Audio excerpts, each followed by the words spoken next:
ሰላም ጤና ይስጥልኝ የተወደዳችሁ የሶሎዳ ሚዲያ ቤተሰቦቻችን ለዛሬ ዕለተ አርብ ነሐሴ 1 2018 ዓ.ም ያዘጋጀናቸው አዳዲስ ትኩስና ወቅታዊ ሀገራዊና ዓለም አቀፋዊ የዜና መረጃዎቻችን ይዘንላችሁ ቀርበናል። እነዚህ የዜና መረጃዎቻችን እየተከታተላችሁ እስከ መጨረሻው አብራችሁን እንድትቆዩ ከወዲሁ በታላቅ አክብሮት ጋብዛለሁ። አብራችሁን ይቆዩ። መሆኒ ሆስፒታል ለህወሓት ወታደራዊ የሕክምና ማዕከልነት እየተዘጋጀ መሆኑ ተገለጸ። በራያ አቅጣጫ አዲስ የውጊያ ግፊት የከፈተው የህወሓት ቡድን የቆሰሉ ወታደሮችን ለማከም ያስችለው ዘንድ በመሆኒ ከተማ የሚገኘውን ሆስፒታል ለሕክምና ማዕከልነት ለማዘጋጀት ጥረት እያደረገ እንደሚገኝ ከአካባቢው የተገኙ መረጃዎች አመላክተዋል። ጽንፈኛው የህወሓት ቡድን የሕክምና ማዕከሉን ለማዘጋጀት የሚከተሉትን እርምጃዎች እየወሰደ እንደሚገኝም ተገልጿል። በ2014 ዓ.ም የቁስለኛ ሕክምና ማዕከል ሆኖ ሲያገለግል የነበረው የመሆኒ ሆስፒታል በአሁኑ ወቅት በሴፍቲኔት ተጠቃሚዎች አማካኝነት የጽዳትና የጥገና ስራ እየተከናወነበት ይገኛል። ለሆስፒታሉ ሰራተኞች የስራ መመሪያና ገለጻ እየተሰጠ የሚገኝ ሲሆን የቁስለኞች የኦፕሬሽን ክፍሎችን የማዘጋጀት ስራ እየተሰራም ይገኛል። በሆስፒታል ውስጥ ለቁስለኞች የሚሆን ምግብ ለማዘጋጀት እንቅስቃሴ የተጀመረ ሲሆን ህዝቡ በየቀኑ ምግብ እንዲያቀርብ ለህወሓት ሴት ካድሬዎች ማለትም ልማት ቡድኖች መመሪያም ተላልፈዋል። ከህፃናት ክፍል ውጪ የሆስፒታሉ መድኃኒት ሙሉ በሙሉ ከዚህ በኋላ ቁስለኛ ለሚሆኑ የህወሓት ታጣቂዎች ብቻ እንዲውልም ተወስኗል። በዚህም ምክንያት መደበኛ የሲቪል ተገልጋዮች መድኃኒት ከግል ፋርማሲዎች እንዲገዙ የሚል መመሪያም ተላልፈዋል።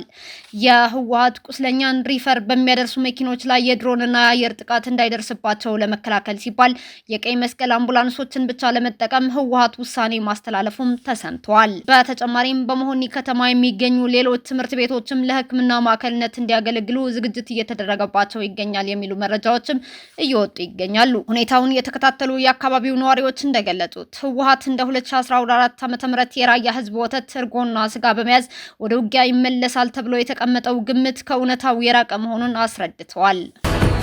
ራሱን ጽምዶ በሚል የሚጠራውንና የጦርነት አባዜ የተጠናወተውን ቡድን ሁሉም ሊታገለው ይገባል ሲል ግንባር ህዝባዊ ማዕበል ብርጌድ ንሓመዱ አስታወቀ። ራሱን ጽምዶ በሚል የሚጠራውንና ህዝባዊ መሰረት የሌለውን ህገወጥ ቡድን ሁሉም ሊታገለው ይገባል ሲል ግንባር ህዝባዊ ማዕበል ብርጌድ ንሓመዱ ገልጿል። የኤርትራን አምባገነን ስርዓት ለመታገል የተቋቋመው ግንባር ህዝባዊ ማዕበል ብርጌድ ንሓመዱ በወቅታዊ ጉዳዮች ላይ መግለጫ ሰጥቷል። ግንባር ህዝባዊ ማዕበል ብርጌድ ንሓመዱ በመግለጫው ጽምዶ በሚል ራሱን የሚጠራው ህገወጥ ቡድን እንቅስቃሴ ለቀጠናው ስጋት በመሆኑ ሁሉም አጥብቆ ሊቃወመውና ሊታገለው እንደሚገባ አስገንዝበዋል። በኤርትራ ህዝባዊ መሰረት ያለው መሆኑን ያስታወቀው ግንባሩ የጦርነት አባዜ የተጠናወተውን ጽምዶን እንደማይደግፍና ዋነኛ ዓላማውን የዚህ ቡድን የጥፋት መንገድ መከላከልና ማክሸፍ መሆኑንም ገልጿል። የኤርትራ ህዝብ በጦርነት ብዙ ዋጋ የከፈለ በመሆኑ ጦርነት እንደማይበጀውና እንደማይፈልግ በመግለጽ ትኩረቱ ለችግሮች ዘላቂ መፍትሄ ማምጣት ላይ መሆኑንም ብርጌድ ንሓመዱ ጠቁመዋል። ሆኖም ጽምዶ የጦርነት ሀሳብን የሚያራምድና ቤተሰቦቻቸውን በግዳጅ እያፈሰ የሚወስድ ነው። ይህም ለትግራይና ለኤርትራ ህዝብ አልፎም ለቀጠናው ትልቅ ስጋት ነው ብሏል ብርጌድ ንሓመዱ። በመሆኑም ሁሉም ወገን ይህንን ህዝባዊ መሰረት የሌለው ቡድን በጋራ ሊታገለው እንደሚገባው ያሳሰበው ግንባሩ በኤርትራ ስላለው የፖለቲካና ማህበራዊ ቀውስ ዙሪያ ማብራሪያውን ሰጥቷል። ባለፉት 30 ዓመታት በስልጣን ላይ ባለው አምባገነን መንግስት ምክንያት ኤርትራውያን በርካታ ፈተናዎችን እንዳሳለፉና ሀገር እያላቸው ሀገር እንደሌለው ዜጋ እንዲኖሩ መፈረዱን አስረድተዋል። በአምባገነኑ የሻዕቢያ ስርዓት ምክንያት ዜጎች በከፋ ድህነት ውስጥ እንዲኖሩ መደረጉን ተከትሎ በርካቶች ሀገራቸውን ጥለው ወደ ተለያዩ ሀገራት ተሰደው ለመኖር መገደዳቸውን ነው ግንባሩ በመግለጫው ያመላከተው። ግንባር ህዝባዊ ማዕበል ብርጌድ ንሓመዱ የተመሰረተው ይህንን የህዝብ ሰቆቃ ለመቀልበስ መሆኑ የተገለጸ ሲሆን ዋነኛ ዓላማው አምባገነኑ የሻዕቢያ ስርዓት ታግሎ በመጣል ህዝባዊ መንግስት መመስረት መሆኑንም አብራርቷል። ኤርትራን ወደ ዲሞክራሲያዊ ስርዓት ለማሸጋገር ጽኑ ትግል እንደሚያደርግ ያወሳው ግንባሩ ኤርትራ ከጎረቤቶቿ ጋር እንዳትገናኝ ተደርጋ የቆየችበትን ዝግ አሰራር ሰብሮ በማውጣት ትስስርን ወደሚያጠናክርበት ምዕራፍ ለመሸጋገር ጠንክሮ እንደሚሰራም አስታውቋል። በተያያዘ መረጃ የቀይ ባህር ቀጠና ለዓለም አቀፍ ንግድ፣ ለቀጠናዊ ጸጥታና ደህንነት ያለው ፋይዳ እጅግ ከፍተኛ በመሆኑ የአካባቢው ሀገራት የጋራ ትብብርና ጥረት የሚጠይቅ ስትራቴጂካዊ መስመር መሆኑ ይታወቃል።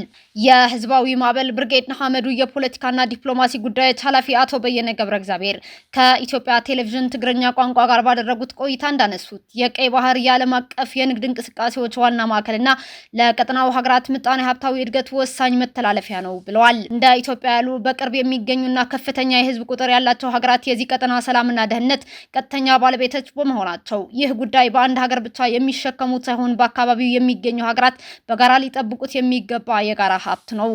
ይሁን እንጂ የኤርትራው አምባገነን የሻዕቢያ መንግስት ላለፉት 35 ዓመታት የባህር በሩን ለህዝብና ለአካባቢው ሀገራት ምጣኔ ሀብታዊ እድገት መዋል ሲገባው ለፖለቲካ ሴራና ለስልጣን ማራዘሚያ ብቻ ሲጠቀምበት ቆይቷል።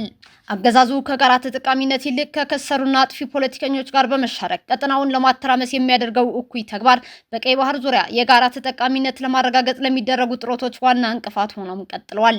ይህ አጥፊ የሻዕቢያ መንግስት አካሄድ የኤርትራን ህዝብም ሆነ የአካባቢውን ሀገራት ለከፍተኛ ኢኮኖሚያዊና ማህበራዊ ቀውስ ዳርገዋል። በአሁኑ ወቅት በኤርትራ የመንግስት ለውጥ ለማምጣትና ፍትሃዊ ስርዓት ለመትከል የሚንቀሳቀሱ እንደ ህዝባዊ ማዕበል ብርጌድና ሐመዶ ያሉ ኃይሎች ኢትዮጵያ የቀረበችው የባህር በር ጥያቄ አመክንዮአዊና ቅቡልነት ያለው መሆኑን በጽኑ ያምናሉ።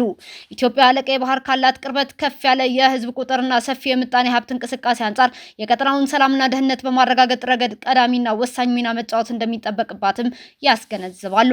የቀይ ባህር ቀጠና ወደ ዘላቂ ሰላም፣ ትብብርና የጋራ ብልጽግና ሊሸጋገር የሚችለው አጥፊና አምባገነናዊ አካሄዶችን በማስወገድ የህዝቦችን የጋራ ጥቅም የሚያስጠብቁ ፍትሃዊና ዲፕሎማሲያዊ ግንኙነቶች ሲጎለብቱ ብቻ መሆኑን አመራሩ አስምረውበታል። በኢትዮጵያና ጣሊያን የመከላከያ ትብብር ሲሰጥ የቆየ የፈንጅ ማምከን ስልጠና ተጠናቀቀ። የመከላከያ ውጭ ግንኙነትና ወታደራዊ ትብብር ዋና ዳይሬክተሬት ከጣሊያን መከላከያ ሰራዊት ጋር በትብብር ሲያካሂድ የቆየው የፈንጅ ማምከን ስልጠና አጠናቋል። ስልጠናው ከመከላከያ ፈንጅ ማምከንና ከመከላከያ መሐንዲስ ዋና መምሪያ ለተወጣጡ የፈንጅ ማምከን ባለሙያዎች የተሰጠ ሲሆን ተሳታፊዎቹ የፈንጅ ማምከን የደህንነት ደንቦችና አተገባበሮችን በንድፈ ሐሳብና በተግባር በመማር ሰፊ እውቀትና ክህሎት ማግኘታቸውም ተገልጿል።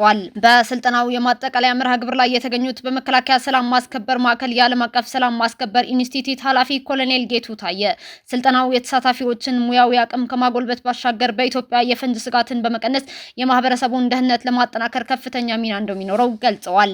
ኮሎኔል ጌቱ የስልጠናው ውጤት በሀገሪቱ የፈንጅ አደጋን ለመቀነስ የማህበረሰቡን ደህንነት ለማሻሻል እንዲሁም በኢትዮጵያና በጣሊያን መካከል ያለው የመከላከያ ትብብር የበለጠ ለማጠናከር ጉልህ አስተዋጽኦ እንደሚኖረውም ገልጸዋል። ስልጠናውን የሰጡት የጣሊያን መከላከያ ሰራዊት አሰልጣኝ ሌተናንት ኮሎኔል ዲ ዱካ ማርኮ በበኩላቸው ሰልጣኞቹ በስልጠናው ያሳዩትን የቡድን ስራ መንፈስና ተነሳሽነት አድንቀው ያገኙትን እውቀት በተግባር በመጠቀም ራሳቸው ለቀጣይ ስልጠናዎችና ተልእኮዎች እንዲያዘጋጁም አሳስበዋል። በመከላከያ ውጭ ግንኙነትና ወታደራዊ ትብብር ዋና ዳይሬክተሬት የስልጠና ዳይሬክተሬት የውጭ ስልጠና ቡድን መሪ ሻለቃ ጎሳ ሂርጳ በበኩላቸው ይህ ስልጠና በኢትዮጵያና በጣሊያን መካከል ሰራዊቶች መካከል እየተካሄዱ ካሉ የትብብር ፕሮግራሞች አንዱ መሆኑን ጠቅሰው ወደፊትም በተጠናከረ መልኩ እንደሚቀጥል ገልጸዋል። ሰልጣኞችን በሰጡት አስተያየት ስልጠናው ችግር ፈቺ ክህሎቶቻቸውን ከፍ እንዳደረገና በቀጣይ የስራ ኃላፊነታቸው በብቃት ለመወጣት ከፍተኛ እገዛ እንደሚያደርግላቸው ተናግረዋል። በመጨረሻም ለሰልጣኞችና ለአሰልጣኞች የምስክር ወረቀት የተሰጠ ሲሆን የጣሊያን አሰልጣኞችና አሰልጣኞቹ የኢትዮጵያ መከላከያ ሰራዊት ወታደራዊ ሙዚየምን በመጎብኘት መርሃ ግብሩም አጠናቀዋል።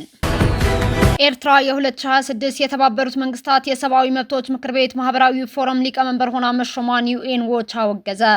የተባበሩት መንግስታት ድርጅት እንቅስቃሴዎችን የሚከታተለው ዩኤን ዎች ኤርትራ የ2026 የተባበሩት መንግስታት ድርጅት የሰብአዊ መብቶች ምክር ቤት ማህበራዊ ፎረም ሊቀመንበር ሆና መሾሟን አውግዟል።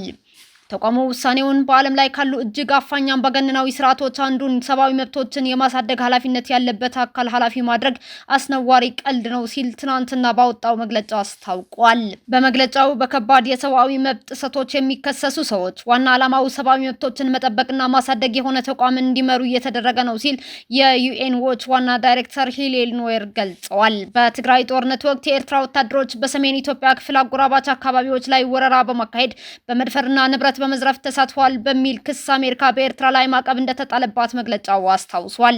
የኤርትራ መንግስት ዜጎቹን የብሔራዊ አገልግሎት እንዲሰጡ የሚያስገድድ ተቃዋሚዎችንና ጋዜጠኞችን ያለ ፍርድ ለዓመታት የሚያስርና የሃይማኖት ጭቆና የሚያሳድር ነው ሲልም መግለጫው አስፍሯል። ይህ የሰብአዊ መብቶች ምክር ቤት የራሱን መመዘኛዎች በማክበር ረገድ የሚያሳየው ስር የሰደደ ውድቀት የቅርብ ጊዜ ማሳያ ነው ያሉት ዋና ዳይሬክተሩ ምክር ቤቱ በተደጋጋሚ የሰብአዊ መብት ጥሰት የሚፈጽሙ አካላት ተጽዕኖ የሚፈጥሩ ቦታዎች እንዲይዙ ፈቅደዋልም ብለዋል። ዋና ዳይሬክተሩ ኖየር ይህ ድርጊት የተባበሩት መንግስታት የሰብአዊ መብት አጠባበቅ ስርዓት በአጠቃላይ ታማኝነት ይበልጥ ይሸረሸራልም ሲሉ አክለዋል። የተባበሩት መንግስታት ሰብአዊ መብቶች ከፍተኛ ኮሚሽነር ቮልከር ቱርክ ይህንን ሹመት ያለምንም መዘግየት በይፋ እንዲያወግዙ እንጠይቃለን ሲሉ ዋና ዳይሬክተሩ ኖየር ጥሪ አቅርበዋል። በተጨማሪም በተለይም እንደ ፈረንሳይ፣ ዩናይትድ ኪንግደም፣ ኔዘርላንድስ፣ ጣሊያን፣ ስፔን፣ ብራዚል፣ ጃፓን እና ስዊዘርላንድ ያሉ የተባበሩት መንግስታት ድርጅት የሰብአዊ መብቶች ምክር ቤት አባል ሀገራት የኤርትራን ሊቀመንበርነት የሚቃወም አፋጣኝ የጋራ መግለጫ እንዲያወጡ እንጠይቃለን ብለዋል ዋና ዳይሬክተሩ። እነዚህ መንግስታት ይህንን ሹመት እንዲሻር መጠየቅና በኤርትራ አመራር ስር የሚካሄዱ ማንኛውም ሂደቶች ህጋዊነት እንደማይሰጡ ማሳወቅ አለባቸው ሲሉም ዋና ዳይሬክተሩ ተናግረዋል።